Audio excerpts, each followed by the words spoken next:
जय श्री कृष्णा। राधे राधे फ्रेंड्स। निर्जला एकादशी की हार्दिक शुभकामनाएं आप सभी को। श्री हरि लक्ष्मी नारायण जी की कृपा आप सब पर बनी रहे। आज मैं आप सबको निर्जला एकादशी व्रत कथा महात्म्य सुनाने वाली हूँ फ्रेंड्स। जिस प्रकार से निर्जला एकादशी का व्रत करने से 24 एकादशी का फल प्राप्त होता है, उसी प्रकार निर्जला एकादशी व्रत कथा महात्म्य सुनने से पूरे 24 एकादशी का महात्म्य का आपको फल प्राप्त होगा। पूरे 24 एकादशी व्रत कथा महात्म्य का फल आपको प्राप्त होगा फ्रेंड्स। तो कथा पढ़ने के लिए हाथ में पुष्प हम लेकर कथा पढ़ेंगे। खाली हाथ कथा नहीं पढ़ी जाती है, तो पूरा कथा सुनिएगा फ्रेंड्स। कथा इस प्रकार से है। एक बार युधिष्ठिर के छोटे भाई भीमसेन जी ने श्री व्यास जी से पूछा, हे मुनि, हे भूदेव, भ्राता युधिष्ठिर, माता कुंती, धनुर्धर अर्जुन, वो नकुल, सहदेव और द्रौपदी एकादशी के दिन व्रत करते हैं और वह मुझसे भी एकादशी के दिन अन्न ना ग्रहण करने को कहते हैं। मैं कहता हूँ कि हे भाइयों, मैं दान कर सकता हूँ, अत्यंत भक्ति पूर्वक श्रद्धा से हरि का पूजन भी कर सकता हूँ। भूखे रहने की बात मेरे बस की नहीं है। व्यास जी ने कहा, हे पांडु पुत्र, यदि तुम स्वर्ग को अच्छा और नर्क को बुरा समझते हो तो प्रत्येक माह में आने वाली दोनों एकादशियों के दिन अवश्य ही व्रत किया करो। भीमसेन ने कहा, पितामह, आप कहते हैं कि हर माह की दोनों एकादशी को अन्न ना खाया करूं, किंतु पूरे दिन उपवास करना तो दूर, मुझसे एक समय भूखा भी नहीं रहा जा सकता। फिर भी यदि मैं प्रयत्न करूं तो वर्ष में एक दिन अवश्य व्रत कर सकता हूं।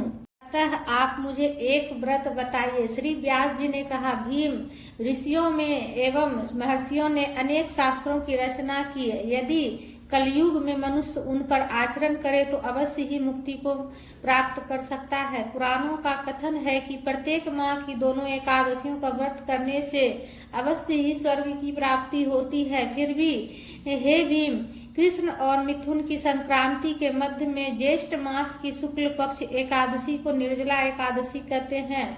तुम उसी निर्जला एकादशी का व्रत करो।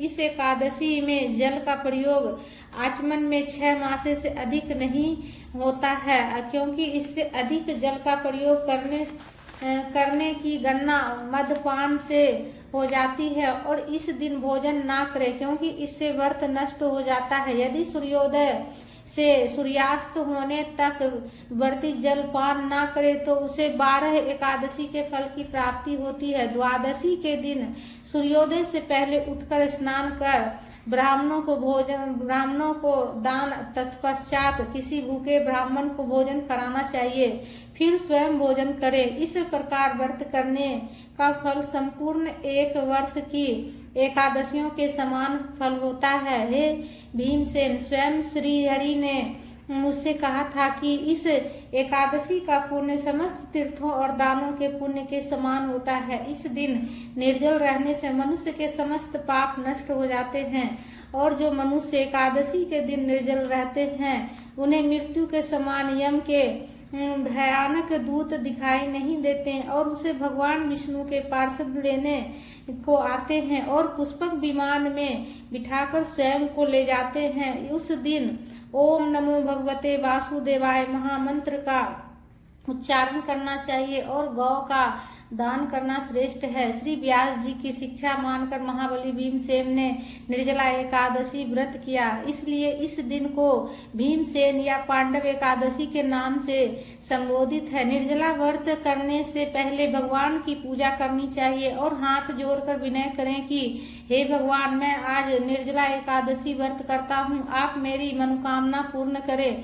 जो मनुष्य इस प्रकार इस व्रत को प्रत्येक पहर को स्नान करके तप इत्यादि कर्म करते हैं, उन्हें स्वर्ग के दान का फल प्राप्त होता है। और जो मनुष्य व्रत के दिन यज्ञ होमादि करते हैं, उनके पुण्य फल का वर्णन भी नहीं हो सकता। इस व्रत के करने से मनुष्य विष्णु लोक को प्राप्त करता है और ब्रह्म हत्यारे, मदपान करता, चोरी करने वाले और गुरु द्वेषी तथा असत्यभाषी मनुष्य भी इस व्रत को करने से स्वर्ग को जाते हैं। और जो मनुष्य इस दिन भोजन करते हैं वो चांडाल के समान है। इस दिन कैरी का सागर लेना चाहिए। निर्जला एकादशी व्रत महात्म्य कथा संपूर्ण हुआ। कथा पढ़ने के बाद हाथ में जो पुष्प है वो प्रभु चरणों में समर्पित करेंगे। बोले विष्णु भगवान की जय, माता लक्ष्मी की जय। तो फ्रेंड्स, कथा आपको ज्ञानवर्धक लगा है तो वीडियो को ज़्यादा से ज़्यादा शेयर कीजिएगा ताकि ज़्यादा से ज़्यादा लोग कथा का लाभ उठा सके। और कमेंट में विष्णु भगवान जी को जयकारा लगाइएगा।